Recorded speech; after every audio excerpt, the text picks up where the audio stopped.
నా మార్నింగ్ ఎప్పుడు టీతోనే స్టార్ట్ అవుతుందండి. సో, ఫస్ట్ టీ తాగేసాను. రాత్రి అంట్లు కడిగి పెట్టుకోవడం వల్ల వెంటనే బ్రేక్‌ఫాస్ట్ స్టార్ట్ చేసేసాను మార్నింగే. గోధుమ రవ్వ ఉప్మా చేస్తున్నానండి. ఇందులోకి పీనట్స్ ఎక్కువగా వేసుకొని ఉప్మా ప్రిపేర్ చేసుకోవడం నాకు అలవాటు. అందులో పీనట్స్ నేను ఎక్కువగా తింటూ ఉంటాను.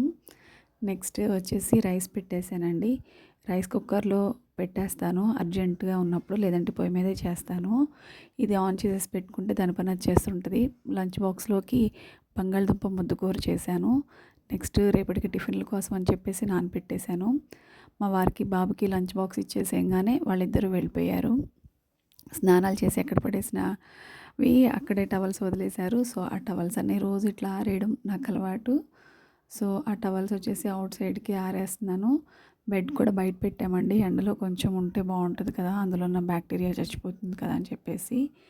నెక్స్ట్ నేను టైలరింగ్ కోసం మిషన్ కొనుక్కున్నాను కదా, వాటిని ప్రాక్టీస్ చేయడం కోసం పాత క్లాత్స్ అన్నీ సెర్చ్ చేస్తున్నాను. వీటిని రీయూజ్ చేసి ఏమన్నా ప్రాక్టీస్ చేసుకోవాలనుకుంటే చేద్దామని చెప్పేసి వెతికితే చాలా బట్టలే ఉన్నాయండి. పాతవన్నీ ఒక పక్కన తీసి పెట్టడం అనేది ఇప్పుడు చాలా ఉపయోగపడుతుంది నాకు.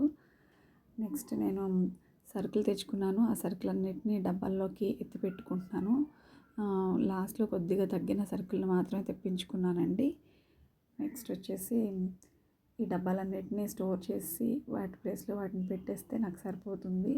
మెషిన్‌లో వేసిన బట్టలని నీట్‌గా ఆరేసాను. ఇవాల్టికైతే ఇదేనండి నా మినీ వ్లాగ్. ఎట్లా అనిపించిందో కామెంట్ చేయండి.